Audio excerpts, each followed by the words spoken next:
کوئی نقصان نہیں، یہ گرم نہیں، یہ ٹھنڈا نہیں، اور اس کے کوئی سائیڈ ایفیکٹس نہیں ہے جی۔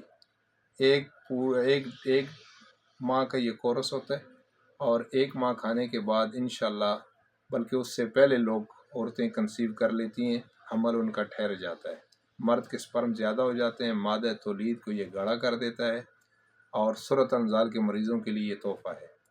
تو ناظرین، آسان طریقہ یہ ہے کہ 1 چائے والی چمچ صبح و شام اس کو استعمال کرنا ہوتا ہے دودھ کے ساتھ۔ اس کے لیے دودھ شرط ہے جی، کہ دودھ آپ کے پاس گلاس ہے، آدھا گلاس ہے، یا زیادہ پینے والے ہیں تو زیادہ بھی پی سکتے ہیں، مگر کم سے کم آدھا گلاس دودھ اس کے لیے ہونا چاہیے۔